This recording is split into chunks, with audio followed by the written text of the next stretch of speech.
Terus Eros maunya yang bawain itu coklat. Gua nggak tahu kenapa tuh. Zaman saat itu akhirnya Eros ngasih demonya ke Sony, itu bener-beneran kayak lagu Ceylon Seven. Biar saja ceng. Kami menggunakan lagu itu untuk menjadi eksklusif, bukan sebagai jargon partai atau apa. Mungkin secara materi besar. Tapi mau itu menang atau kalah ya, tapi itu akan membunuh kesucian lagu itu. Betul. Kayak gitu, udah deh, lu keluar Devin, keluarin. Nah, Oh gitu, akhirnya harusnya itu temen gue loh, kebayang gak lo? Tetangga loh. Perjalanan Ervin sampai akhirnya reuni itu, hidup dia tuh kacau balau. Mohon maaf saya cerita, Kikan tuh sampai cerai. Oke. Kikan sampai cerai sama Yuka.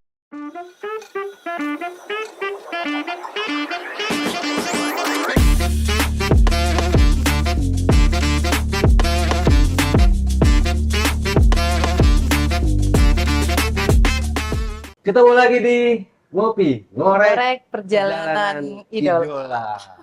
Kali ini idolanya siapa, Mbak? Ini kita lagi bersama dengan Mas Edwin Coklat ya. Siapa sih yang nggak kenal sama Coklat, guys? Aku lumayan kaget hari ini umpanya ngedadak banget loh. Sama Edwin, Mbak. Ya, karena Bang? Baik, hidup alhamdulillah. hidup perlu sedikit surprise ya. Iya. Kita nggak pernah tahu tiba-tiba bersinggungan di suatu masa gitu. Nah, Ini kita udah bareng sama gitaris legendaris sih kalau gue bilang ya. Legendaris bersama bandnya Coklat. Nah, Win, apa kabar, Win? Siap. Sehat ya? Alhamdulillah. Tos dulu, Mbak, biar nggak trek. Siap. Yes.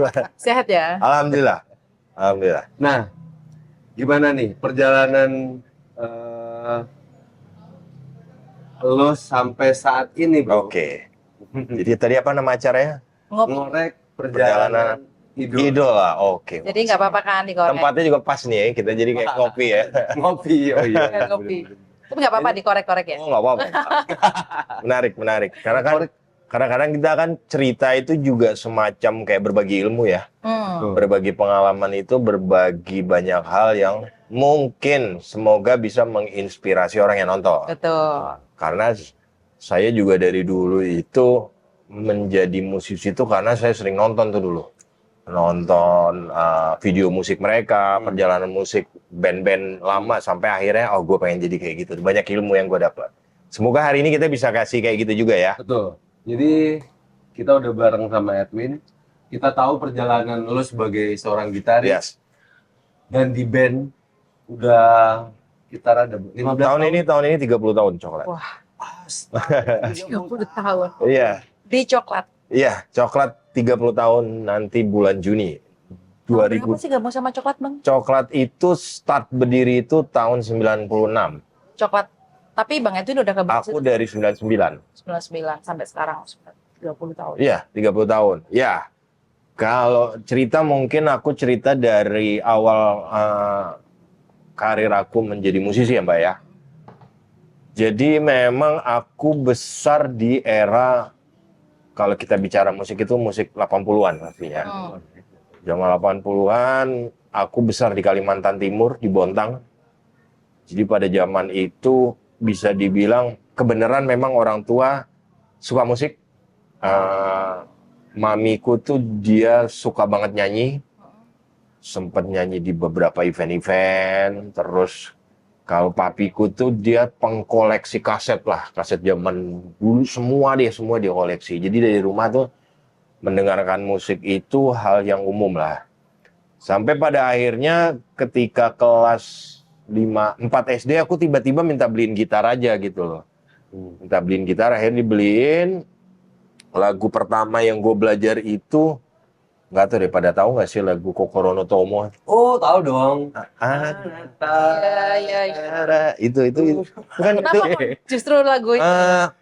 Nggak tahu ya, lagu itu tuh ngetop banget zaman itu dan chordnya kan gampang banget tuh. D7, pokoknya itulah. Kan barat.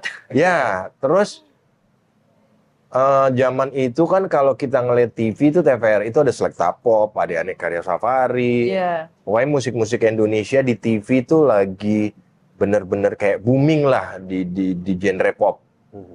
Dan akhirnya di SD tuh mulailah gua mengiring-iringin Selecta Pop kayak gitu. Sampai akhirnya musisi-musisi rock itu ya gua dengerin lagu pertama itu Scorpion dulu. Ya habis itu banyak lah Van Halen, Guns N' Roses, Metallica, segala macem. Sampai entah kenapa kok kayaknya musik tuh bener-bener jadi kayak sesuatu yang Nggak bisa lo bendung lagi. nggak bisa bendung lagi. Dari awalnya yang gitar akustik untuk ngiring-ngiring vokal grup di SD, sampailah SMP, gue pengen ngeband deh. Ngeband latihan sama teman-teman, latihan. Dan sampai SMA pun pada saat itu MTV udah lagi mulai gila-gilanya ya. Dan gue memang sudah benar-benar memikirkan, pokoknya kegiatan gue pada zaman itu adalah gue main basket, main musik, main gitar. Itu di Kalimantan? Itu di Kalimantan.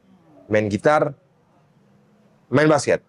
Jadi itu sampai gue lulus SMA, sampai sebelum gue memutuskan akan pergi ke Bandung. Jadi sesuatu hal yang benar-benar jadi kehidupan gue itu adalah main gitar, Basket. main basket, dan pacaran mestinya ya. Udah.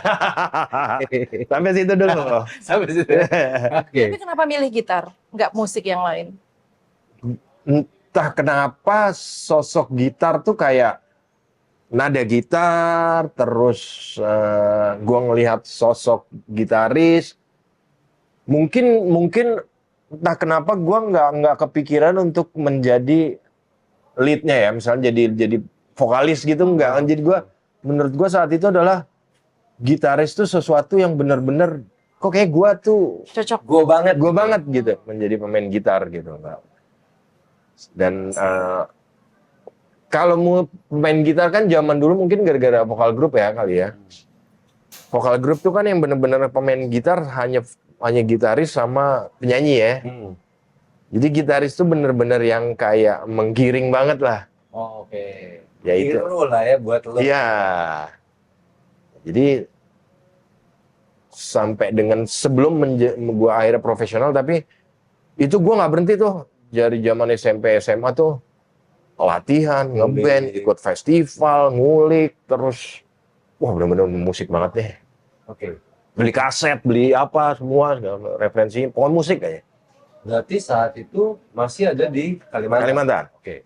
Begitu lo sadar, wah gua harus hijrah nih Oke. sebagai seorang musisi. Gue nggak mungkin, atau gue bisa nggak gue berkembang di sini atau di mana? Itu di umur berapa lo bisa ada pikiran meninggalkan Kalimantan atau hijrah? Oke, gue mutusin untuk sebagai musisi profesional. Oke. Di industri ini gue harus nancep gitu. Jadi waktu start dari SMP itu sebenarnya genre musik yang udah benar-benar nancep di gue tuh musik rock. Oke. Nah, dari SMA, gue itu udah bener-bener semacam kayak, gue pengen jadi rocker. Gue pengen jadi rocker. Hero gue tuh kalau lokal tuh Ian Antono, Ed Sahrani, God Bless, Edane, Slang.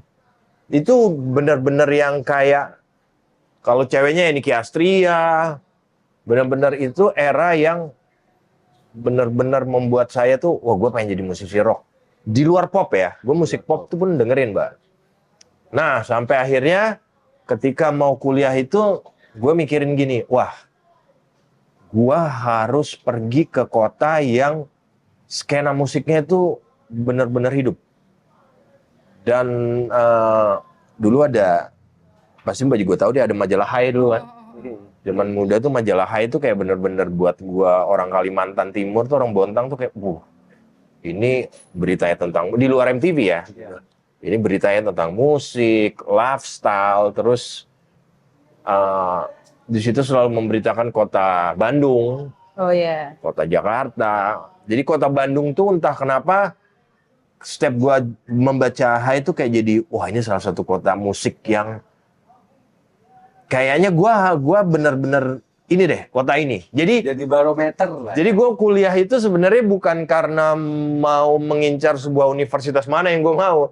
Hanya karena musik. Hanya karena musik. Walaupun orang tua nggak tahu ya, tapi di kepala gue tuh udah benar-benar gue ke Bandung karena gue mau mengejar impian untuk menjadi musisi. Dan kota Bandung adalah salah satunya. Tahun 93 waktu saat. 93. Oke, Berangkatlah gue ke Bandung. Dan benar pada saat itu skena musik dunia juga lagi beralih ya dari musik glam rock tuh menjadi musik alternatif pada saat itu. Ya. Musik grunge, dan di Bandung itu benar-benar kayak zaman 93 tuh benar-benar kayak menurut gua itu kayak kota Seattle. Orang-orangnya di sana Bandung saat itu lagi masih cuaca dingin ya. Kemana-mana pakai flannel, jokmar, iya. bener-bener kayak Iya, iya. "Wah, ini bener-bener kayak MTV nih." Apa anak-anak Bandung tuh mewakili genre musik grunge alternatif, anak-anak Britpopnya juga. Jadi lifestyle, fashion tuh udah memenuhi ya. Wah gila, Bandung bener-bener tuh kayak di Dago tuh semua pohon tuh ditempelin pamflet, nyari personil band ini. Ini gigs, mau audisi. Wah gila bro. Itu Bandung 93 tuh bener-bener kayaknya semua anak muda tuh harus main musik. Barudak Bandung gimana Wah nih? gila 93. 93 ya. Gue merasa benar-benar berada di sebuah kota yang tepat untuk menjadi musisi. Kan pada saat itu juga indie juga, underground musik juga lagi mulai tumbuh ya. Ada Pas Band, ada Open, ada Pure Saturday, ada benar-benar genre musik yang kayaknya tuh berbeda ya dari musik mainstream Indonesia tuh dari Bandung.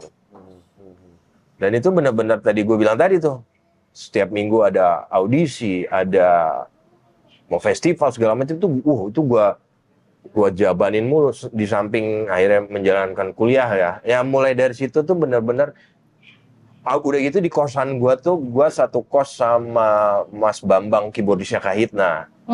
Jadi gue juga bergaul dengan orang-orang di skena musik jazz, pop. Jadi benar-benar kayak yang benar-benar dunia musik gue tuh udah gitu. Radio di Bandung juga ada JMR, ada semua tuh benar-benar kayak udah deh ini kota yang sangat musik banget pada saat itu adalah Bandung menurut gue. Oke.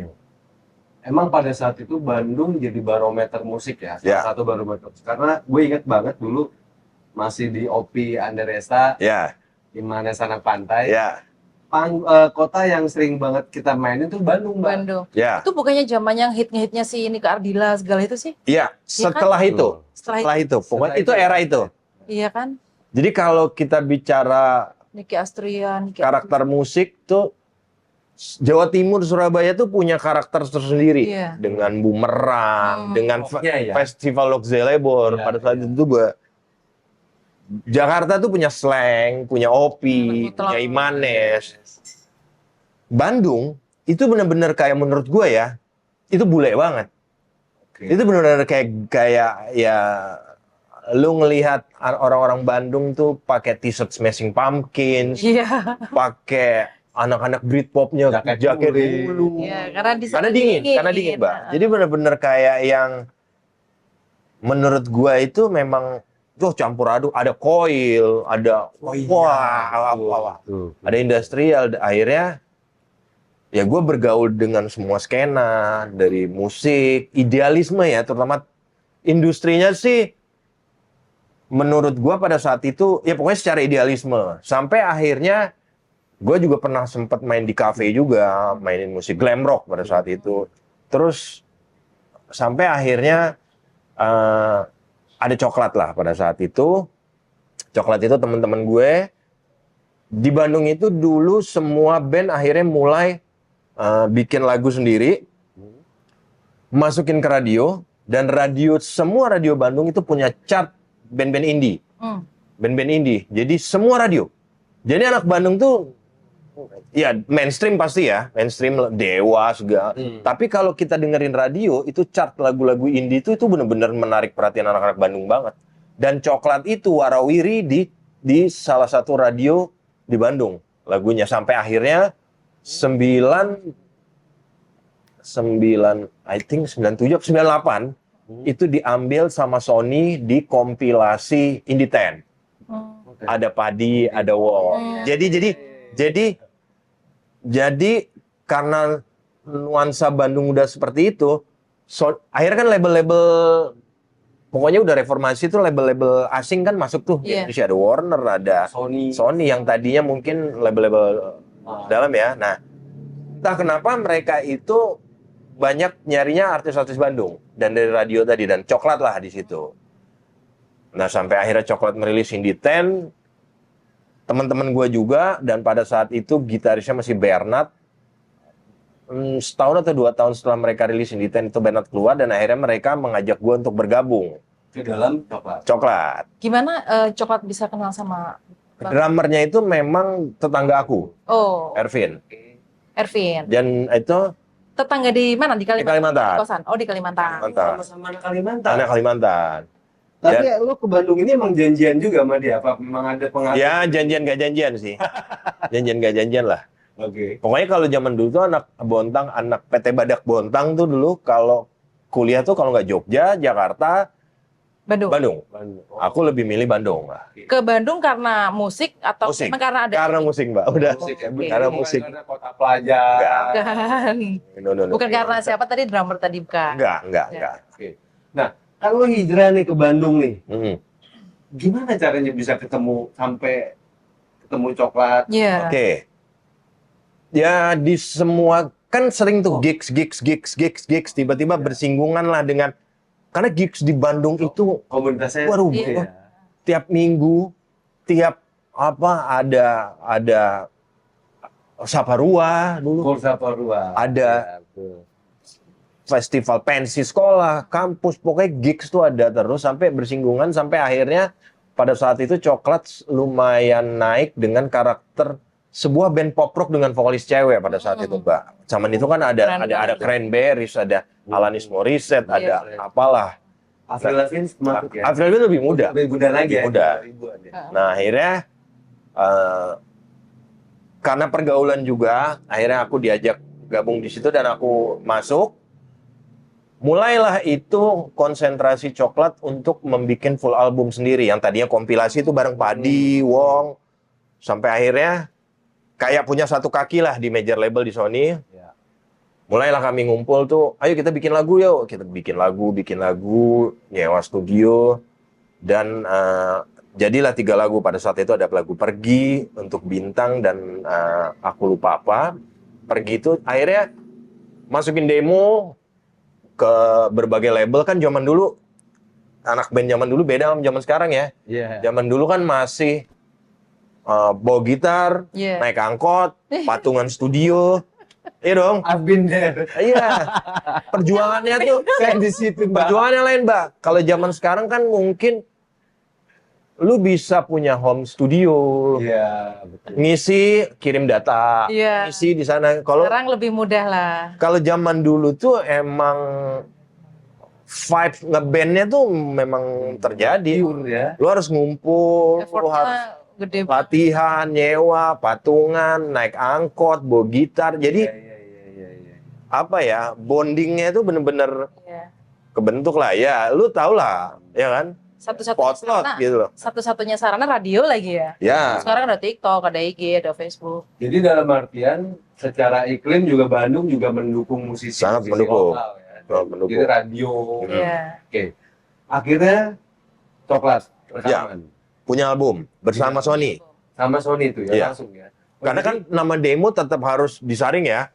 Dan kebenaran memang formula kami cocok dengan Sony Music. Diambil. Ya, akhirnya dibikin tuh album pertama. Album Jadi sebelumnya belum pernah bikin album. belum Bad pernah Edwin full masuk. album. Belum pernah full album. Dan masuk di album yang itu tadi. Ini yang pertama. kompilasi di Iya, iya. Maksudnya belum punya album sendiri sebelum Bad belum. Edwin masuk. Pada saat itu Sony Music itu label baru di Indonesia. Mereka punya artis udah langsung pada booming tuh pada saat itu. Mereka indie nya booming. Terus mereka punya Riff saat itu. Terus udah langsung gila tuh kan Riff kan. Udah gitu Ceylon Seven, Iya. udah gitu Padi, baru Coklat. Oh. Baru Coklat. Nah, terus terang album pertama itu Coklat itu cenderung biasa aja sih. Gua dari segi penjualan. dari segi penjualan biasa aja gitu loh. pada saat itu produser udah bilang, kalian boom di album kedua ya? Beneran loh. Dia ngomong gitu Pak Ian. Gue bilang, wah enggak lah, gue sih pengen album pertama udah langsung Naik. booming. Siapa sih yang enggak? Iya. Walaupun nggak booming, tapi album pertama itu udah semakin menaikkan posisi Coklat ya. Manggung-manggung jadi makin sering, bintang tamu, terus keluar kota juga udah sering. Walaupun album judulnya Pergi dulu singlenya, itu udah naik kelas lah dibandingin hanya kompilasi. banget kan pergi zaman. Iya. Tapi penjualan dibandingin Salon Seven pada saat itu Masih di bawahnya mereka. Padi, wow itu kan udah langsung Iya. terbang tuh Mbak. Iya. Nah, bikin lagi kami album kedua. Perjalanan itu bikin album kedua. Nah, dari situ tuh gue tuh udah mulai merasakan ini hidup yang gue mau. Latihan, bikin lagu, pulang, tour. Udah hidup gue tuh udah yang bener-bener udah dream deh. Udah seperti yang gue inginkan zaman dulu. Walaupun akhirnya walaupun gue akhirnya kuliah berantakan. Ya itu aku tadi yang mau tanyain kuliah gimana? Jadi berantakan Mbak, karena memang udah di kepalaku tuh udah emang Musik. Band banget. waduh, udah gitu kan aku pada saat itu tuh, ya aku juga nyesal sih kuliah di teknik manajemen industri ya. Which is kuliahnya juga harus fokus juga gitu, udah semester berapa.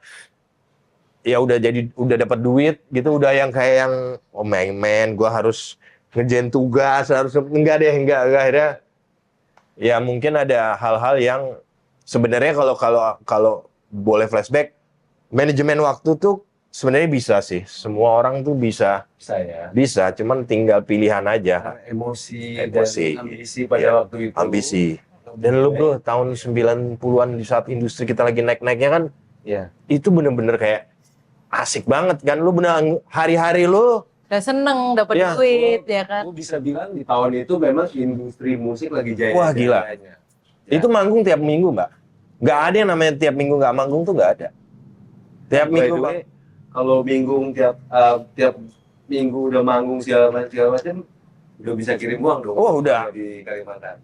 Bokap gue udah pindah juga waktu itu ya. Oh, Udah. oke. Udah di Bandung juga pada saat itu.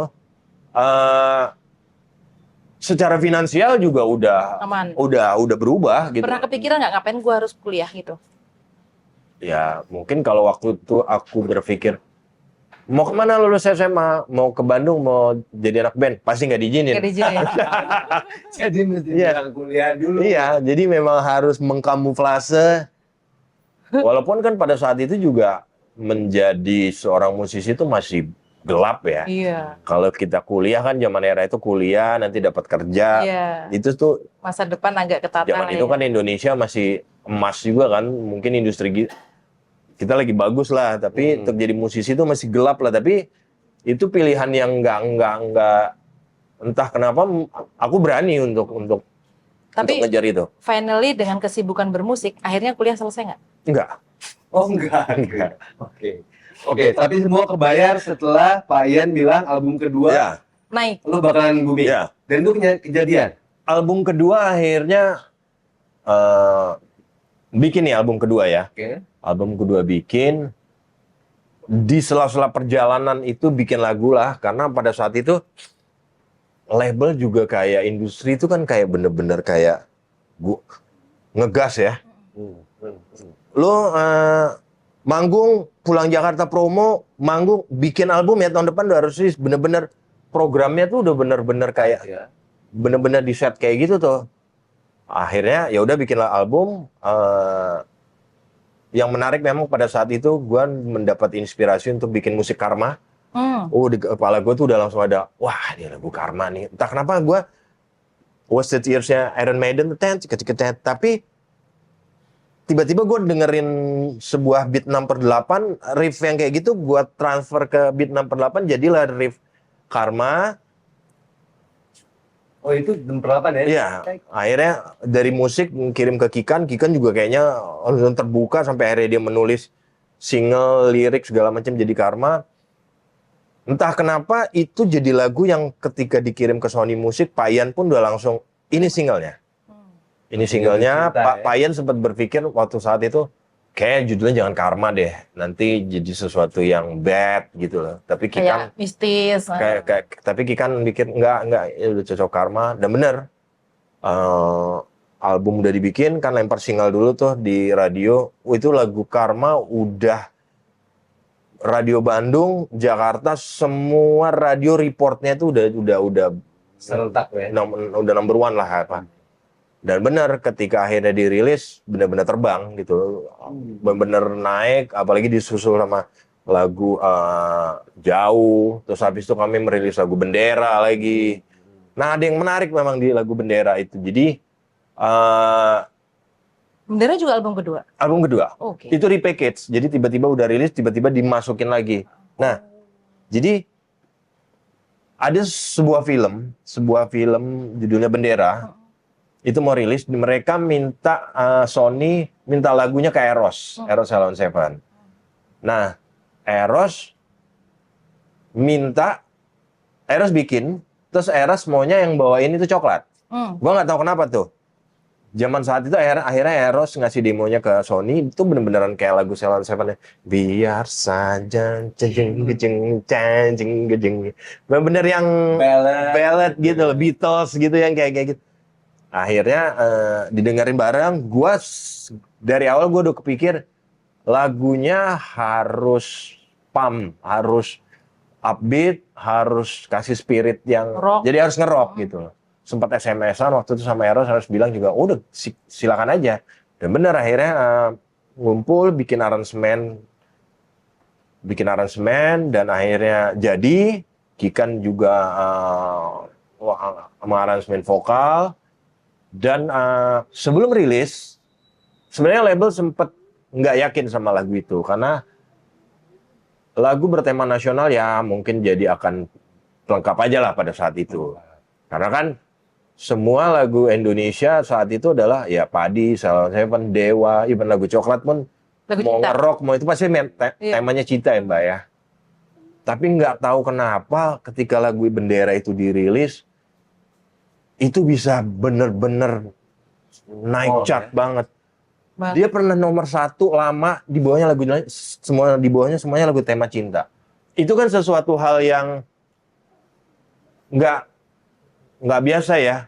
Nah, Dan sampai ngebawa image-nya Coklat kayak jadi band nasional gitu kan. Iya. Ya. Bahkan sampai waktu itu orang bilang urus dong untuk jadi lagu nasional gitu. Kita waktu itu sempat diskusi dengan Sekretariat Negara harus gini-gini tuh. Gua sama anak-anak berpikir juga, kami berdiskusi nggak perlu lah lagu itu udah jadi public domain, masyarakat juga udah itu nggak perlu diresmikan Udah apa, naik, itu udah jadi mewakili banget dan ya udah itu makin booming dan semakin menjadikan Coklat tuh lagu band dengan tema lagu nasional dan itu makin otomatis deh karir perjalananku sebagai musisi dan kehidupanku sebagai musisi itu udah benar-benar nggak terbendung. Emang udah bener-bener secara profesionali ya udah gua mengikuti kehidupan arus itu. Nah, berarti kan setelah lagu Pergi tadi ya. Nah, Terus di lagu Karma. Bendera segala macam. Berarti kan kalau gue lihat Coklat udah dikenal sebagai band nasionalis lah, gue bilang ya. Lu pernah nggak sih ngerasa kejebak gitu dengan image itu atau memang tambah langsam perjalanan? mungkin buat gua dan Coklat dan generasi dulu menyanyikan lagu dengan tema-tema nasional itu adalah hal yang biasa ya. Karena kita dulu setiap minggu tuh seni suara tuh iya dong. Kita belajar lagu Tanah Airku, Satu Nusa Satu Bangsa, Halo Halo Bandung di sekolah itu biasa dong. Dan itu juga salah satu mata pelajaran favorit gue gitu loh. Karena dulu di setiap sekolah tuh disuruh vokal grup lah, disuruh apa. Jadi dan lagu-lagu Indonesia zaman dulu tuh kayaknya punya ruh. Bagus loh lagu-lagu Indonesia zaman dulu tuh di saat kita perang tema-tema kayak gitu.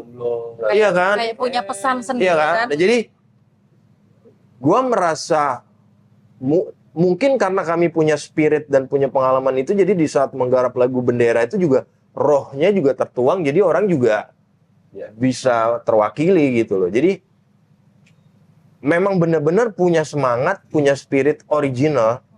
Orang Indonesia harus punya semangat cinta Indonesia. Dan semoga lagu ini bisa memberikan kekuatan itu. Ya. Jadi menambah pendengar jadi tambah cinta iya, gitu sama. jadi gua nggak merasa kejebak. Bahkan gua merasa memang punya visi sendiri gitu loh. Terus dan sampai akhirnya mungkin gua berani bilang banyak band-band juga yang akhirnya terinspirasi untuk membuat lagu-lagu Lagu nasional. dengan tema nasional. Kan kalau kita lihat ya, setiap 17 Agustus itu pasti lagu bendera diputar di mana-mana, Iya. walaupun bukan lagu nasional. Bangga nggak? Gue bangga banget, Pak. Bangga banget ya? Bangga banget. Menurut gua sih, selama Republik ini masih ada, lagu itu akan terus Terus pasti. Sampai sekarang bahkan di mana-mana setiap 17 Iya kan? Agustus bukan, Karena kan walaupun dia bukan lagu nasional loh. Sampai detik ini juga masih. Iya. mungkin kita kalau ngebangun bangsa ini dengan kemampuan masing-masing ya. Kalau gue sebagai seniman ya mungkin itu salah satunya. Dulu aku bahkan berpikir lagu ini apa dipesan oleh salah satu presiden. Oh, Ternyata itu enggak ya. gini, Gosip-gosip gitu ya. Iya kan? gini. Sudah beberapa kali setiap pemilu ada banyak partai yang mendekat yang mau mengeksklusifkan lagu itu untuk jadi salah satu partai. Misalnya jadi kampanye ini. Sayang. Tapi kami nggak pernah mau. Itu bahkan tawarannya luar biasa. Tawaran nilainya, karena gini, di saat akhirnya kami menggunakan lagu itu untuk menjadi eksklusif, bukan sebagai jargon partai atau apa, mungkin secara materi besar. Tapi mau itu menang atau kalah ya, tapi itu akan membunuh kesucian lagu itu. Betul. Itu akan jadi, lo kebayang nggak sih kita kalau sudut pandang politik kan kita mana-mana ya. Akhirnya jadi nggak pernah. Jadi jiwa nasionalisnya mengalahkan materi. Karena bisa gue bilang gini ya, dulu itu musisi atau band rock, karakternya kuat. Ya. Karakter dan jati dirinya kuat. Jadi beda. Nah, kalau gue lihat gimana dengan musik rock yang sekarang? Oke. Lo setuju nggak? Kayak mungkin band-band sekarang udah kehilangan karakter atau Oke. Oh ya. Nggak sekuat dulu gitu. Sebelum karakter mungkin gue bicara spirit dan semangatnya dulu ya. Kalau dulu mungkin musisi yang akhirnya misalnya ya, gue mengusung musik rock. Memang gue punya semangat perlawanan. Ya itu tadi misalnya mengkritik, nggak suka dengan kehidupan. Jadi kalau zaman dulu tuh orang-orang anger, kayak lagu-lagu Coklat juga kan, suara Kikan itu adalah suara cewek yang marah dengan memberontak kan Mbak, sebagai corong sakit hati para wanita Indonesia ya kan. Jadi memang harus, itu bukan sesuatu yang dibentuk, tapi secara original itu memang seperti itu. Kalau zaman sekarang tuh kan apa-apa dikonsep ya. Apa-apa dikonsep tuh gimmick gitu. Jadi memang beda. Apakah itu salah apa enggak? Ya emang udah eranya. Iya, ada zamannya. Di zamannya gitu sekarang. Terus kedua bicara karakter. Zaman dulu misalkan mau main gitar aja, mau belajar tuh kan kita nggak ada YouTube. Iya. Dengan segala kekurangan, kita memperdalam kemampuan kita sampai akhirnya terbentuk, oh kelebihan lu tuh kayak begitu ya. Kalau sekarang lu mau ngejar skill yang level dewa juga, lu bisa lihat YouTube. Iya. Jadi original itu banyak sumber. Kita akan susah lagi menemukan Eddie Van Halen, menemukan Ingwi, menemukan Ed Sahrani, menemukan Ian Antono. Karena semua orang jago banget bisa. Jadi karena belajar lebih mudah sekarang. Jadi kalau menurut aku memang eranya beda. Harus saling beradaptasi. Dan sekarang juga kayak misalnya ya, rockstar zaman sekarang sama rockstar zaman dulu beda. Gitu. Ya. Sekarang gampang tenggelam nggak sih? Itu dia Mbak. Ya kan? Zaman sekarang itu naiknya sebentar, tiba-tiba hilang. Itu setuju gue tuh sama itu. Jadi kalau industri musik sekarang gue suka ngelihat lebih pentingin viral daripada kualitas. Ya. Lu setuju nggak itu? Ya. Dibandingin zaman kita dulu ya, lo lah. Gitu. Iya. Karena kalian udah tua ya. Oh iya, nggak dipungkiri Mbak. 25 Mbak, 25. Tua tapi awet gitu kan. Makanya Makanya lama tapi. Beneran bisa lama. makanya maksud aku kan kayak misalnya kayak gini ya, kalau bicara bandku, mungkin band-band generasi lama itu alhamdulillah cukup teruji. Jadi kayak tahun sekarang 30 tahun coklat aja, ya mungkin itu bukan hal yang mudah ya, bisa mempertahankan karir 30 tahun. Iya. Dibandingin God Bless yang udah puluhan tahun, dibandingin band-band yang lain kan, dibandingin Slank, dibandingin Dewa. Tapi itu sebuah hal yang itulah original. Orang akan mendengar lagu lo, orang akan melihat lo di panggung, orang akan melihat lo semua yang berdasarkan dari band lo itu memang dibangun dari keoriginalan dan menjaga kualitas yang syarat dulu kalau lo mau jadi musisi sukses harus seperti itu. Iya. Kalau kayak sekarang, ini bukan soal mana yang lebih baik lebih enggak ya, enggak. Kalau kayak sekarang, mungkin menurut gua lagu mereka bagus-bagus. Mereka mainnya bagus-bagus, tapi nggak cukup itu untuk bisa didengar pendengar. Mereka harus viral. Iya. Mereka harus melakukan sesuatu hal tambahan yang Iya. kalau kita lihat TikTok, semua harus dibuat-buat. Semua harus dilebay-lebayin Ya. untuk naik. Karena kalau lo nggak kayak gitu, lo nggak akan melirik band itu dan nggak akan menyimak lagunya. Iya. Jadi kayak orang buang botol di laut aja, hilang aja. Iya. Nah, itu yang tantangan kalau lo bilang viral tadi, ya lo harus viral. Gimana caranya viral? Gimana caranya kayak lo mau telanjang tengah jalan kayak lo mau joget-joget di mana baru karya lo didengar, atau lo nggak punya karya tapi lo bisa viral kayak gitu, itu sah. Untuk Jadi akhirnya kita mikirin karakter dong kalau gitu. udah masanya Mbak, Iya. udah eranya. Dulu kan begitu manggung tanpa kita lihat itu yang di panggung siapa, kita udah tahu. Lu udah tahu. Oh ini coklat, oh ini dewa gitu kan. Kalau Mbak, sekarang kan zaman dulu, apalagi zaman Renol ya, yang lebih duluan daripada saya ya. berarti dia lebih tua dari Musik director, bro, musik director, produser, lu nyanyi, lu kalau nggak sampai nangis-nangis, itu kejamnya minta ampun, Mbak. Iya. Kejamnya minta ampun orang-orang itu kalau misalnya, lu harus bagus itu sampai, karena dulu komputer itu nggak ada editing fals bisa dibenerin. Iya.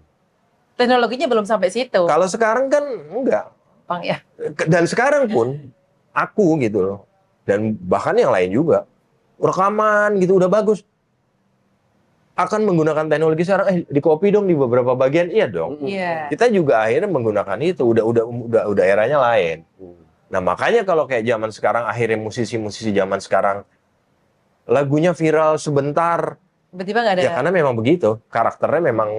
Jadi mereka harus ber-PR lagi dengan, wah kita bikin viral kedua, kita akan bikin viral ketiga. Harus Ya. terus berkarya, terus harus terus Eranya kayak gitu. punya ini ya, punya kreativitas, punya Cara ide. Heeh. ide-ide yang liar menurut aku, ide-ide Iya. yang harus dibuat-buat lagi dengan skop yang lebih besar lagi. Jadi artinya walaupun musisi kan harus adaptif mas dengan di era yang sekarang. Bisa jadi itu justru aku nanya di era sekarang yang digital, yang viral, TikTok. segala macam by design, Iya. segala macam. Lu atau coklat sendiri atau segala macam, bagaimana cara ngadepinnya? Nggak Atau mudah lu sih. harus ikut-ikutan? Itu nggak mudah sih. Maksudnya tadi tuh, maksudnya gini. Misalnya nih ya, misalnya aku dan teman-teman harus dibuat-buat kayak band tadi biar viral segala. Belum tentu juga anak-anak Gen Z itu suka dengan melihat attitude gua yang mungkin nggak cocok dengan Umur. ya. Sementara gua harus kayak gitu. Sorry. Gua harus mengorbankan fans-fans coklat yang banyak ini yang Ya. tahu gua seperti itu. Jadi itu sebuah bunuh diri juga menurut aku. Jadi aku memang harus se-originalnya aku seperti apa yang coklat, ya itu yang kami harus lakukan. Yang harus dipertahankan. Bahkan kayak band-band di luar negeri juga, Metallica harus jadi Metallica. Iya. Bon Jovi harus jadi Bon Jadi Jovi. adaptifnya itu bukan meniru tapi Bukan. mempertahankan. Gimana caranya? Ya aku platform promosi kami adalah Instagram. Iya. Kami harus main TikTok, kami harus bermain di YouTube dengan cara kami, walaupun beradaptasi sedikit lah dengan tidak harus dibuat-buat. Karena gini juga, untuk menjadi sesuatu yang viral dengan dibuat-buat tadi itu Gue nggak sanggup. Iya. Gue nggak sanggup gitu. Itu bukan kita gitu ya, bukan gua. Kan kayak sekarang, Kayak ngilangin karakter sendiri. misalkan sekarang lu harus di depan kamera, lu harus marah-marah di kamera. Lu sanggup untuk melakukan itu tuh nggak gampang loh. Iya, benar. Nah, sekarang lu salah. Mereka nggak tahu itu salah apa benar. Mereka taunya zaman sekarang itulah syaratnya untuk jadi ngetop. Iya.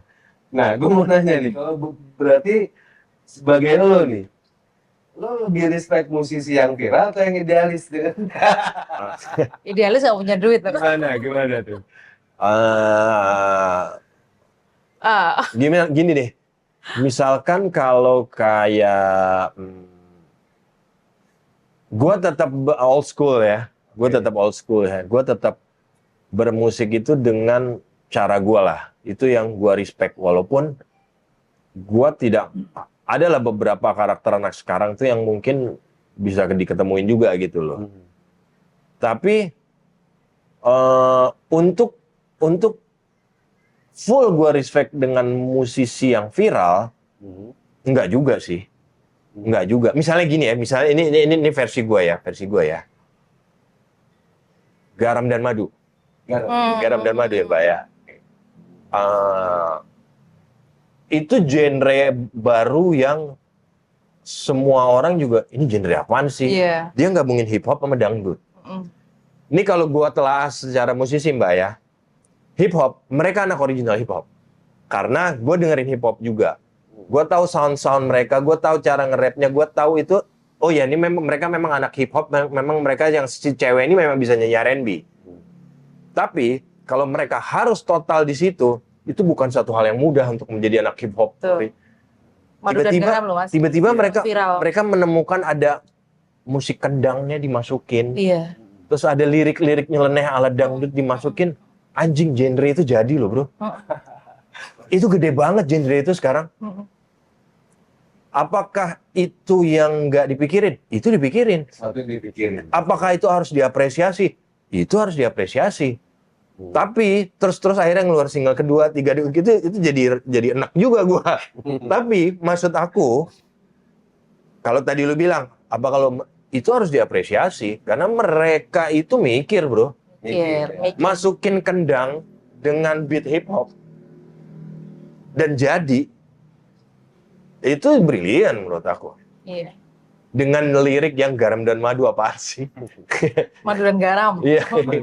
Nah, gimana cara mempertahankan originalitas coklat dibandingin dengan kondisi yang kayak sekarang gitu? Iya. Lu kebayang nggak kalau gue juga harus akhirnya gue harus viral, gue harus bikin garam dan madu juga? Nggak mungkin kan? Nah, itu kayak tadi. Jurusnya apa dong untuk mempertahankan? Ternyata jurus of air is of air ya. Oke. Panggung is panggung gitu loh. Maksud gue kekuatan, misalnya gue bicara coklat, kekuatan magic gue, kekuatan kemampuan gue di off air itu seperti apa? Cara gue bermain gitar, karakter suara Kikan, cara Ernest, cara Ervin itu kayak begitu, itu nggak boleh dirubah. Itu harus seperti itu. Tiba-tiba Ervin main drumnya kayak Mac Portnoy, ya nggak juga lah, orang juga misalkan ya gitu, original itu harus aku jaga. Nah, tiba-tiba, misalkan kalau bikin nyeleneh ya, mungkin nanti bisa ngelihat ada konten coklat gitu. Ini contoh ya, tiba-tiba kita bikin sesuatu yang ganggu ya. Akhirnya kami waktu itu lagi manggung, bikin konten lagu Karma lah. Udah nih bikin intro Karma nih udah. Intro Karma nih Mbak. Kan intro Karma tuh lirik lagu awalnya tuh sekian. Udah sampai itu selesai. Itu yang nonton udah sampai situ doang. Udah intro sekian, udah selesai, kami taruh gitar udah. Itu yang nonton apaan sih gitu kayak gitu. Tapi wah gila sampai sekarang nggak stop orang yang komen. Ya intinya oh iya. Mungkin hal-hal yang kayak gitu ya gua ulik juga dikit-dikit. Mungkin sering-sering bikin konten. Ya, itu juga. Nah, tapi ya tadi akhirnya kami juga bikin konten yang bagus. Kami juga bikin konten lagi workshop tuh kayak gimana sih. Jadi memang yang namanya kreatif, belajar, adaptif itu terus dijalanin walaupun walaupun itu tadi ya, manggung is manggung, coklat ngerok ya ngerok, tetap gua nggak harus nurunin kadar distorsi gua nggak harus jadi sok ngepop atau sok apa, sok anak senja gitu, sendu-sendu gitu, nggak gitu. Ya maksudnya ya itu, walaupun ya tadi, apakah anak sekarang kena, ya gue juga nggak tahu. Tapi yang namanya bagus is bagus ya. Mungkin anak-anak sekarang, karena gue ngelihat kok kayak di panggung itu anak-anak Gen Z, mereka nggak tahu lagunya, tapi mereka kayak benar-benar menikmati penampilan kami di panggung. Karena musik bagus is musik bagus. Iya, Ya. betul. Tapi sampai sekarang Coklat masih sering bareng, sering Nongkrong. ngumpul, sering nongkrong. Ya udah nggak terlalu sih Mbak. Maksudnya kan kayak sekarang juga Udah banyak punya keluarga iyalah. sendiri sih ya. Apalagi kan kayak sekarang juga kita ada grup WhatsApp, ada Zoom, Iya, ada iya. yang latihan sih pasti. Latihan pasti. Tetap Meeting rutin, ya. untuk kayak sekarang kan juga mungkin kalau zaman dulu tuh kan sering ngumpul karena memang belum ada handphone. Iya. Bondingnya tuh emang dibangun dari situ kan. Kalau kayak sekarang juga udah habis energi deh gitu. Iya. Tapi dari zaman dulu yang ketemu face to face dibanding dengan sekarang yang ada WhatsApp, ada Iya. Zoom, empatinya lebih Ya lain. dulu nggak sih? Beda kan ya? Beda. Kayak sekarang misalkan gini ya, bukan hanya bersama Coklat lah. Ada beberapa proyek-proyek musik juga yang aku nggak pernah ketemu orangnya. Kirim-kirim data aja. Iya. Terus meeting di Zoom. Itu memang, kalau gue nggak ngelakuin itu, ya gue ketinggalan. Tuh. Orang proyeknya banyak sekarang. Iya, iya. Nah, jadi gimana caranya dengan tidak melakukan pertemuan atau bonding seperti itu, tapi kualitas yang kita berikan harus bagus. Emosi lagunya tetap harus bagus, kita harus bisa menyesuaikan. Nah, itu PR tersendiri yang memang kita harus bisa beradaptasi dengan kayak begitu. Sebenarnya di satu sisi area sekarang juga memudahkan ya, Ya. sebenarnya ya. Mas, tapi dulu Coklat pernah sempet bubar ya? Ya, bubar nah, atau sempet itu menarik. vakum atau apa Nah. gitu? Jadi ya itu Ya. kita tekanin itu ya. Jadi Coklat selama 30 tahun gitu ya. Iya, Pernah dong pasti ada konflik besar yang banget. akhirnya Ya kan itu sempet Beda di mana-mana Iya. bilang Coklat udah nggak ada, Jadi- ikan entah kemana. Bahkan aku bukan yang Coklat loh. Jadi kan gua cerita di saat perjalanan profesional itu udah jalan, itu bener-bener kayak apa ya tadi gue bilang tuh, weekend manggung. Pulang? Zaman dulu kan tur nggak kayak sekarang, Mbak. Zaman dulu tuh tur bisa 3 bulan baru pulang. Iya, iya, iya. Tur pulang juga kadang pulang ngapain, promo TV. Pulang sebentar ke rumah, apalagi masing-masing udah ada yang berkeluarga, Iya. punya anak. Udah tuh secara efektivitas waktu, intensitas waktu udah mulai berkurang lah. Datang promo, datang manggung, itu udah benar-benar menguras tenaga. Ada hal-hal yang gua aja dulu nggak bisa ngebayangin, iya ya, ternyata nggak selamanya yang namanya popularity, ngeband mulu itu semuanya nggak punya hal negatifnya. Ada capek, ada hal-hal yang Waktu sama keluarga nggak ada. udah ada hal-hal yang nggak perlu diceritain juga, lo tau lah.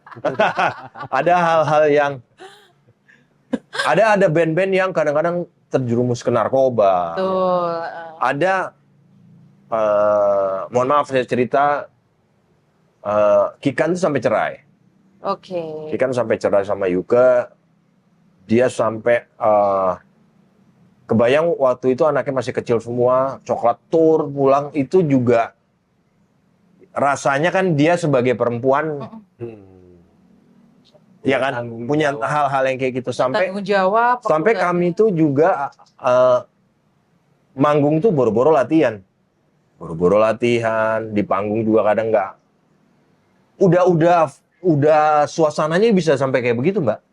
Udah nggak pernah ngobrol tuh udah jarang. Di bis yang tadinya ngobrol seru-seruan tuh udah berkurang karena intensitasnya bertemu terus. Pulang agak waktu panjang disuruh bikin album, workshop, bikin lagunya juga udah nggak udah apa ya, nggak bisa memberikan energi yang original kayak zaman Nyawanya dulu udah lah. beda. Nyawanya udah beda. Beda. Nah, sampai akhirnya Kikan mengundurkan diri.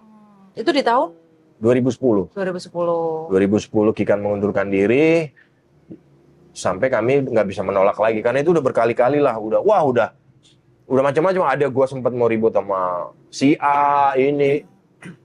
Ya makanya kadang-kadang nonton band tuh zaman kenapa ya band itu kok bisa pecah kan asik manggung mulu dapat Iya, iya. orang nggak paham itu karena hal-hal seperti itu tuh terjadi. Udahlah, Kikan 2010 keluar, gue tetap jalan, gue sama Ernest sama Roni jalan, Ervin sama Kikan. Nah, jadi Ervin sama Kika. Jadi Ervin keluarnya bareng Kika? Iya, padahal itu teman aku tetangga loh Mbak. Lah iya, yang tadi di Bandung, yang dicari. Ya itulah. Iya. Aku. Nah, mungkin aku nggak perlu cerita detail ya, tapi sampai bisa akhirnya bubar kayak gitu, yang tadinya kami anak-anak kuliahan ngumpul, ketawa-ketawa, ngeband, apa-apa, tiba-tiba kita bisa sampai bubar tuh kan problematiknya udah nggak bisa dibendung. Pernah digandolin nggak? Jangan dong. Udah sering. Sering ya. Itu udah terjadi, emang udah nggak bisa terbendung lah. 12 tahun kami pisah. Oh. 12 tahun. Itu Kikan tahun berapa berarti? 2010 sampai 2022. Kikan Sama jalan Bukit ya? sendiri solo sama Ervin, gue jalan bersama Coklat. Wah itu udah jalan sama Coklat dengan vokalis baru udah yang muji, yang menghina-hina, yang apa. Pasti dong, pasti. Begitu juga dengan Kikan. Apapun yang gue lakukan tuh harusnya Kikan. Begitu juga dengan Kikan kalau kita Harusnya Kikan. Coklat. Kikan harusnya di Coklat Mbak. Gitu. Pokoknya itu. Iya. Terus 6 tahun kami itu tanpa komunikasi sama sekali. 6 tahun berpisah nih ya. Dari 2000. 6 tahun berikutnya itu ya kadang cuman hari raya Ketemu. ngucapin ulang tahun. Kadang-kadang pernah ketemu, tapi ya kemarahannya udah nggak seperti 6 tahun pertama, 6 tahun apalagi pada tahun awal-awal itu tuh Twitter tuh lagi gila-gilanya. Oh iya. Twitter tuh lagi gila-gilanya dan gua sama anak-anak juga masih muda yang nggak bijak-bijak amat juga ya. Jadi kalau ada orang ngejelek-jelekin, ada orang Emosi dong. tantangin, itu dijabanin bro. Emosi. Twitter kan nggak ada gambar, nggak ada apa omongan kan kayak wah. Yang Banding-bandingin. gua sadarin zaman sekarang itu buang-buang energi sih. Tapi ya itu terjadi dan itu ngerusak energi waktu itu. Vokalis Coklat itu Sarah Idol. Iya. Itu sampai dia itu stres. Gue udah bilang, lu nggak usah ngelakuin Tekanan Twitter ya netizen gimana ya? ya? Karena dia tiap hari ngeladenin. Heeh. Sampai dia mau gimana mau nyanyi bagus kalau kepala dia juga isinya. Iya. Ya maksudnya itu juga hal. Ya itulah challenge-nya, itulah. Tapi dari Bang Edwin sendiri, manggung bersama Kikan dan dengan vokalis baru, feel-nya gimana? Beda nggak? Ya beda. Beda ya. Beda. Punya kelebihan dan kekurangan sendiri-sendiri lah. Aku sempat ada Sarah, ada Jacqueline, ada Ayu Garasi itu pernah. Oh iya. Astrid. Astrid gitu. Punya kelebihan dan kekurangan masing-masing. Tapi memang yang namanya original ya nggak bisa dipungkiri ya, bersama Kikan lah. Kami ngebentuk lagu itu, ngebedah apa, itu memang nyawanya bersama Kikan gitu loh. Nah, sampai akhirnya ya lebih kurang begitu ya, selama 12 tahun itu tuh kehidupan itu memang ya ngalir fine gitu. Maksudnya masing-masing punya karir, masing-masing bisa survive lah dengan karirnya sampai akhirnya 2022. Sebelum itu gue memang pandemi sih salah satunya. Banyak teman-teman musisi yang meninggal, banyak hal-hal yang memisahkan lah. Dan gue tiba-tiba nggak dipungkiri semualah, sekesal-kesalnya, semarah-marahnya itu tetap aja sih kalau mendengar atau melihat atau bertemu itu kayaknya emang ya ini real, ini teman-teman gue, ini keluarga gue gitu loh. Sampai akhirnya gue, bodo amat deh. Gue akhirnya terbesit di kepala gue pengen reuni. Oh, jadi ide itu dari Iya. Bang Edwin. Gue Karena pengen, sebenarnya sayang ya sama. ya gue pengen reuni. Dan ada momen tiba-tiba tahun berapa 2021 tuh gue bertemu sama Uzir manajer coklat itu suami Kikan sama Kikan itu bertemu lah. Kami ngobrol, ketawa, itu bener-bener nggak ada tujuan apa-apa. Tiba-tiba ketemu aja ngobrolin cerita masa lalu. Oh, wah itu, Kayak meluapkan kangen. iya itu bener-bener makin membuat gue, wah kayaknya gue pengen review deh. Sampai akhirnya gue beranikan, entah kenapa pada saat itu gue sibuk, Kikan sibuk, nggak pernah ketemu. Akhirnya gue memberanikan diri menelpon lewat Uzir, manajer Kikan, manajer. Bro ketemu nggak bisa, gue akhirnya bilang, bro, gue harus ngomong ini, gue nggak bisa menahan ini untuk ngomongin ini. Apa bro gitu? Gue pengen reuni sama Ervin sama Kikan. Gue kangen ngeband sama mereka lagi gue. Gitu. Oh, gue ngomongin ini, gue terserah. Mau ini diterima, mau ini enggak, terserah. Yang penting gue udah mengutarakan ini. Karena kalau gue nggak mengutarakan ini, gue akan menyesal seumur hidup gue. Paling nggak gue udah pernah ngomong. Maksud gue gini loh Mbak, aku ngomong itu tanpa beban. Kalau diterima gas, kalau enggak ya sudah. Ya nggak apa-apa. Bodo amat. Ya, gue nating tulus. Tadinya Kikan berat. Karena Kikan menilai ya, anjir 12 tahun. Terus juga zaman dulu tuh sebelum reuni pun, sebelum kami pisah pun tuh, itu coklat tuh sempat dalam kehidupan, wah ngawur pernah, kehidupan yang wah pokoknya anak band, band lah, anak band gitu. Pokoknya ribut apa itu, maksudnya takut trauma-trauma hal yang terulang gitu. Dan 12 tahun nggak bersama, udah punya karir sendiri, nggak mau. Sampai akhirnya ya gue bilang, ya gue ngomong ini ya, mumpung kita semua masih punya umur, kenapa enggak sih? Tapi kalau enggak, ya sudah, gue nggak akan menyesali. Paling nggak udah ngomong. Wah, akhirnya gue ngomong sejujur-jujurnya. Mungkin Kikan bisa menangkap itu dan akhirnya dia luntur. Tapi memang, ketika ngomong itu Bang Edwin nggak gengsi? Enggak lah. Enggak ya? Karena gue tadi tuh ada nangis atau gimana? Enggak. Gue udah tanpa beban. Gue udah ngomongin itu sejujur-jujurnya, setulus-tulusnya. Dan sampai akhirnya memang Kikan memang ngelihat. Dan gue yakin semua anak coklat itu pasti kangen. Dan kejujuran gue itu memang meluluhkan dia karena memang dia mungkin juga berpikir sudah pada titik sama kayak gue. Oke, ini Edwin berpikir ini iya ya. Mumpung yang lain masih ada, terus yang nggak bisa dipungkiri ini memang sejarah kami yang membentuk kami seperti inilah. Sampai akhirnya oke. Dan gue pada saat itu nggak ada tuh ngomong ke Roni, ke Ernest, nggak ada. Bener-bener gue hanya sama Kikan. Akhirnya disampaikan ke masing-masing, akhirnya oke. Dan pada saat itu memang kami nggak publish, bener-bener oke. Kita ketemu di studio yang bener-bener private, yang nggak ada publik tahu. Kami hanya ngejam. Jadi bener-bener ngumpulin lagi tuh musik. Jadi lu pengen tahu gimana sih bermusik, musik awalnya masih kagok-kagok sampai akhirnya sejam 2 jam berikutnya kami main tuh kayak nggak pernah pisah. Vibe-nya udah dapet lagi. Ya udahlah, mulai dari situ udah. Nanti mungkin bisa dilihat, Mbak. Akhirnya kami ngerancang ada di konten coklat.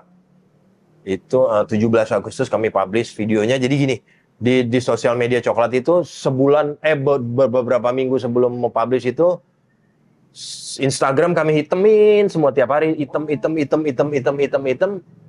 sampai orang-orang nanya apaan sih ini. Nah, tiba-tiba di tanggal 14 atau berapa tuh satu video yang hanya dimulai dari gue jalan, terus abis itu Roni, gue jalan ngambil gitar, terus si Roni ngambil bass, Ernest sampai ngambil gitar, yang masih coklat ya pada saat, dipotong. Video sampai situ doang. Orang-orang lihat apaan sih ini? Penasaran dong tapi orang. Besokannya apa 2 hari setelahnya gue lupa ya. Tiba-tiba diulang lagi, mulai dari gue. Itu kami bikin sebuah intro lah, bikin sebuah intro musik gitu. Dari gue lagi, dari Ernest, dari Roni, dari Ernest. Tiba-tiba berikutnya drummer dari belakang nih. Nambah drummer dari belakang, botak, pakai scarf, pakai sarung tangan. Orang udah ngeliat nih, wah ini kayaknya Ervin kan selalu pakai sarung tangan. Bener. Dia duduk ke drum, tiba-tiba kamera ngarahkin dia, mulai musiknya. Orang anjing, orang udah ngeliat itu Ervin tuh. Wah, udah berempat nih main intro. Tiba-tiba lagi, dalam video yang sama juga, itu udah tanggal 17 tuh. Tiba-tiba dalam 17 juga, cewek jalan dari belakang. Kikan. Cewek dari jalan belakang, rambutnya panjang. Tiba-tiba Kikan balik, kayak ngibarin rambut gitu, balik mukanya udah muka Kikan. Udah, videonya sampai situ doang, jabret. Itu beneran hari itu sosmed kami bener-bener kayak yang Iya. Idenya siapa yang bikin itu? dari manajer waktu saat Oh, itu. Dari manajer dan sutradara lah. Pak. Iya. Jadi bener-bener kayak nggak ada clue sama sekali. Nggak ada dikasih sedikit pun tanda apa, tiba-tiba muncul kayak gitu. Bayangin Mbak, 12 tahun tuh kan kayak bener-bener orang, Iya. wah itu gila orang-orang, wah ya udah. Akhirnya ya, dari situ gue belajar tuh, nggak ada yang nggak mungkin gitu loh. Kita nggak pernah tahu di depan tuh seperti apa gitu. Orang yang pernah ribut, pernah musuhan, pernah apapun ya Akhirnya bisa terjadi. Siapa sih orang yang paling keras kepala di dalam coklat itu? Ervin tadinya. Ervin. Tadinya Ervin nggak mau. Ervin nggak mau reuni karena Oh sempat Ervin itu. Oh. karena gini, kalau Kikan mengundurkan diri, kalau Ervin itu akhirnya kami keluarin. Oh. kenapa? Karena pada saat itu pas saat Kikan keluar, coklat kan harus jalan. Karena gini loh Mbak, coklat itu udah jadi priuk lah. Iya. Udah jadi tempat kami hidup gitu loh. Nah, Ervin semacam kayak on off gitu loh. Iya, enggak. Padahal Kikan udah bilang, kalian cari vokalis ya gitu. Lah di saat lagi audisi, di saat apa, dia semacam memberatkan. Sementara kan gua dan yang lain kan juga dalam posisi panik saat itu. Iya. Kita udah dapat vokalis, dia kayak gitu, udah deh, lu keluar Devin, keluarin. Nah, Oh gitu. Terus akhirnya harusnya itu temen gua loh. Kebayang gak lo? Tetangga loh. Perjalanan Ervin sampai akhirnya reuni itu, hidup dia tuh kacau balau. Dia sampai cerai, dia sampai, wah. Jadi dia kayak punya trauma lah. Tapi dia yang paling keras kepala untuk bilang enggak, tapi luluh lah. Karena ya tadi lah, terjadi dan jalan, ya udah sampai sekarang alhamdulillah, walaupun dengan hal yang berbeda lah, kami udah cukup dewasa untuk memandang sebuah, kalau kan udah jalan lagi permasalahan pasti ada lagi, dinamika ada lagi kan, udah lebih dewasa lah, udah nggak kayak zaman Tapi dulu. menurut aku cintanya Bang Ervin, Bang Edwin, Mbak Kikan ke coklat itu lebih besar dibanding dengan kemarahan mereka sendiri. Iya pasti. Sehingga itu yang membuat itu balik. Ya. Mau diakui atau enggak, si Kikan keluar dari coklat itu orang-orang pasti mikirnya oh, Kikan coklat. Ya. Walaupun dia bilang Betul. bukan Kikan coklat Ya, ya, tapi orang masih ini Kikan coklat. Ada yang menarik waktu itu Kikan cerita tuh. Waktu di saat kami lagi latihan pertama kali, bukan latihan, jamming itu aja, gue kayak manggung pas main gitu, gue anjir ini suara Kikan nih, kayak nggak percaya lagi ada suara dia lagi di monitor gitu. Pas manggung pertama itu, titik pertama itu di Samarinda. Maksudnya ini setelah reuni? Iya, Oh, ini titik pertama tuh ada di panggung festival besar di Jakarta, tapi sebelum itu kami pemanasan dulu di acara besar juga di Samarinda, manggung. Kikan cerita itu, kan lidah panggung dia sampai depan ya. Tiba-tiba dia pas balik gitu, dia ngelihat Teman-teman. dia ngelihat gua di pinggir, Roni, Ervin, Kikan, dan dia ngelihat lagi ke layar besar ada logo coklat tuh kayak yang Merinding aku. dia juga kayak nggak percaya. Lu kebayang nggak sih? Iya. Gue bersama logo ini lagi gitu loh. Itu bener tuh, abis manggung itu kami di backstage tuh udah Pelukan, nangis. Itu bener-bener emosinya kayak, pasti. wah udah gokil ya. Jadi ternyata memaafkan itu lebih. Iya. Nah itu yang maksud aku, ada hal-hal cerita yang mungkin jadi pembelajaran ke orang ya. Ngeband itu ya begitu. Ada hal-hal juga yang lu secara emosi, secara kemampuan, profesionalis, waktu. Ada hal-hal kadang-kadang juga kapan kita harus nahan, kapan harus yang mungkin kalau ada orang salah, mungkin bisa saklek, bisa enggak. Iya. Tapi ya itu pengalaman coklat yang paling nggak tadi gue share lah. Sepertinya memang beda ya Bang dari pemain solo. Karena kalau band kan harus menyatukan banyak kepala Iya, iya. nih. Kadang-kadang namanya emosinya orang kan nggak sama. Ya itu sih yang lebih berat untuk anak-anak band. Bang Om Penyot aja berapa kali coba? Dirimu enggak, ini lebih baik. Oke, ada pertanyaan lagi ya. Kalau kita lihat tadi begitu panjang perjalanan coklat sampai saat ini. Kalau misalnya coklat sampai berhenti atau Ya. sampai stop atau vakum atau gimana, apa yang lu pengen kenang dari coklat? Sebenarnya gua belum pernah berpikir itu ya, tapi ini pertanyaan yang menarik sih. Karena kalau bicara sebuah karir atau sebuah legacy musik, sebuah legacy grup musik itu kan nggak pernah berhenti ya. Ya, betul. Kayak kita bicara The Beatles, Iya. kita bicara Jimi Hendrix udah meninggal dari kapan pun, legacy mereka kan harus terus ada ya. Ya. Hal itu yang gue berharapnya kalau dari secara legacy, gue berharap coklat bisa dikenang sepanjang-panjangnya. Oh. Sepanjang-panjangnya gitu loh. Tapi mungkin titik itu secara karir mungkin akan ada momennya.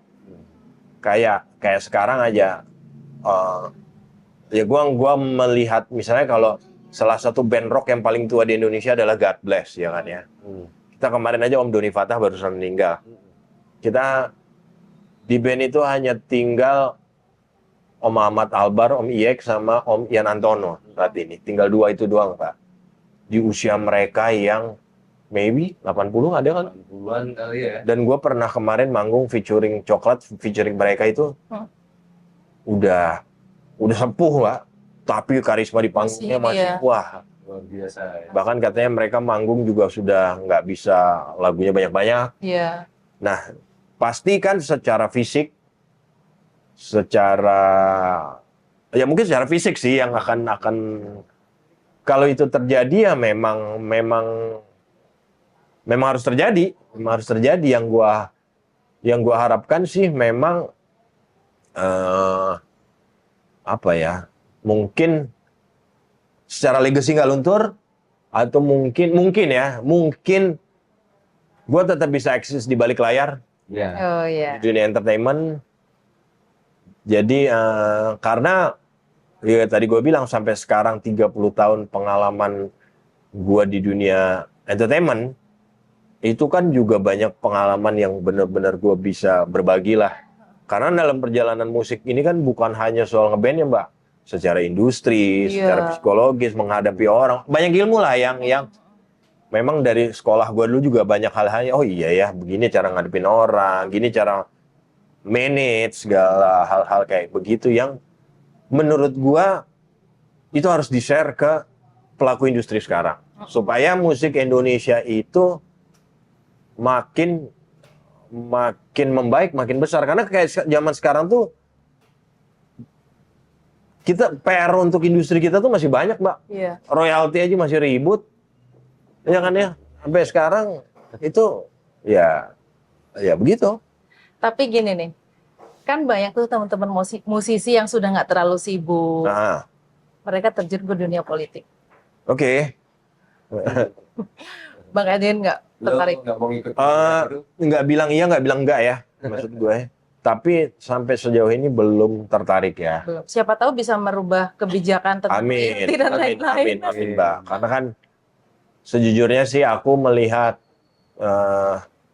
banyak dari seniman kita yang udah eksis di politik dari dulu sampai sekarang tuh, menurut aku ya, belum bisa berbuat apa-apa gitu loh. Karena aku juga orang yang lumayan suka menonton atau membaca, mempelajari tentang hal-hal politik di negara ini ya. Karena menurut aku sistem politik Indonesia itu masih belum sehat lah. Jadi ketika lo masih di dalam situ, boro-boro lo berpikir untuk ngebangun atau ngebenerin karena lo di dalam situ kepentingan gitu loh. Iya. Karena menurut Kepentingan di atas kepentingan. ya, jadi mau itu seniman, mau itu aktor, aktris di dalam situ, mereka akan menjadi bagian dalam kepentingan itu. Karena mungkin mereka berjujur berjuang, tapi mungkin sulitnya minta ampun gitu loh. Iya, karena mungkin terlalu banyaknya lawan-lawan Ya. yang harus mereka ini kali. Karena gini loh, kalau aku ke Malaysia misalnya, coklat lah. Itu Malaysia itu ngelihat seniman Indonesia itu udah bener-bener kayak superstar banget. Iya. Iya ya. Sinetron mereka nonton sinetron, podcast mereka nonton podcast, musik mereka ada. Nah, hal-hal yang kayak gitu tuh mereka bener-bener melihat Indonesia tuh dari segi seni itu kemampuan kita tuh luar biasa. Iya. Tapi segi ngatur royalti, jauh mereka lebih bagus, Mbak. Tapi Om aman nggak royaltinya coklat? Di Malaysia jauh lebih aman dibandingin di Indonesia. Sekarang Alhamdulillah ada. aman. Alhamdulillah ada. Terus aman banget sih enggak ya? Aman enggak ya? Aman banget nggak? Aman banget enggak ya? Jadi menurut aku Tapi ada. dengan kemampuan seni musik Indonesia kayak sekarang ini, kalau bisa dipikirin dan dijaga seperti Korea, oh kita udah start itu mungkin kita akan jadi apa industri musik Makmurnya kita lebih makmur lagi lebih kayaknya ya. makmur lagi harusnya. Pertanyaan closing dari saya, nggak tahu dari Mbak nanti pertanyaan closing. Kalau kita lihat tadi sempat bahas gimana apa yang lo pengen kenang dari coklat segala macam ya kan, karena baru-baru ini juga hari ini gue dengar berita yang kurang mengenakan, menyedihkan buat gue, bahwa di dalam band pasti ada selalu ada konflik. Nah, sekarang gue dengar hari ini Thomas katanya gosipnya tanggal 25 April nanti adalah gig terakhir bersama Gigi. Oh. Ya, sebagai musisi senior yang kita lihat sekarang banyak band-band baru, apalagi sekarang udah ada band akademi lagi mulai. Iya, iya. Nah, untuk menjaga keharmonisan, menjaga hubungan, apalagi kalau kita bilang band itu adalah family ya. Kalau bisa forget and forgive lah, gitu ya. Boleh dong lo kasih pesan buat band-band yang baru atau yang lagi sekarang ngetop lagi gimana gitu, sebagai musisi senior. Tadi gue bilang ya, perpecahan atau berkumpul kembali itu kita nggak pernah tahu, kita nggak pernah prediksi itu akan bisa terjadi. Dari tadinya halnya yang mapan-mapan aja, harmonis-harmonis saya tiba-tiba pecah itu mungkin saja bisa terjadi. Sekali lagi, tapi ini sudut pandang gue ya, semua itu bisa terjadi. Kedua, semua gimmick juga bisa terjadi loh bro. Oh gitu ya. Ya jadi ya bro ya, gue besar di industri yang cukup lama ya. Maksud gue tidak ada yang tabu zaman sekarang. Zaman sekarang tuh nggak perlu moral, nggak perlu hati, nggak perlu original. Yang penting lo berhasil membuat sebuah berita yang akhirnya membuat orang menjadi atensi. Itu makin jelas rumusan zaman sekarang. Iya. Kedua, kalaupun terjadi sangat disayangkan, tapi apapun yang terjadi terbaik buat misalnya band itu terjadi perpecahan. Semoga ada hal-hal yang terus bisa membuat karir mereka masing-masing jalan. Dan kedua, ketiga, kalaupun ada yang terjadi keributan atau perpecahan, idealnya enggak di sosmed sih. Aku setuju. nggak di sosmed. Iya, aku setuju. Gitu ya kan, maksud gua perjalanan karir lu tuh dengan teman-teman lu, dengan saudara-saudara lu, itu kan udah dari mulai bawah sampai atas. 3 dekade loh. Kalau harus curhat di sosmed sih, enggak sih. Iya, aku setuju. Iya ya, itu versi gue ya. Iya. Itu versi gue ya. Dari aku nih, kalau zaman dulu orang bilang harus bagus dulu, baru bisa tampil. Sekarang kan udah kebalik nih, semua orang bisa tampil agar orang bisa menilai mana yang bagus.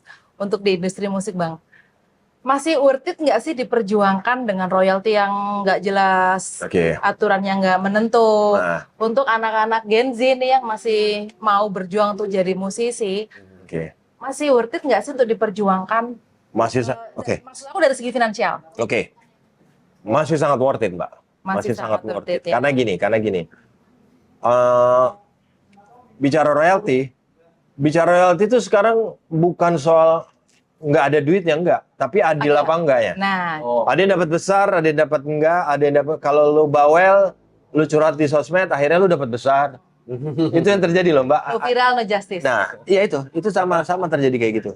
Nah, kedua, anak-anak sekarang itu pengetahuannya soal itu jauh lebih luas dibandingin musisi Ya, zaman karena dulu. sekarang informasi terbuka. Zaman sekarang anak-anak udah tahu tentang royalti. Iya. Mereka udah tahu gua ikutnya yang di agensi luar negeri deh. Iya, iya. Mereka udah lebih paham. Mereka punya dashboard sendiri. Mereka Pak. udah tahu sendiri sistem kayak gitu.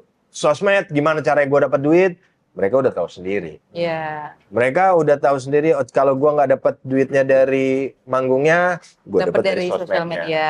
Gua push terus, gua apa. Mereka jauh lebih tahu cara mengolah finansialnya. Oh, merchandise-nya gue bisa. Iya. Mereka udah tahu tuh dari hal-hal yang kayak begitunya.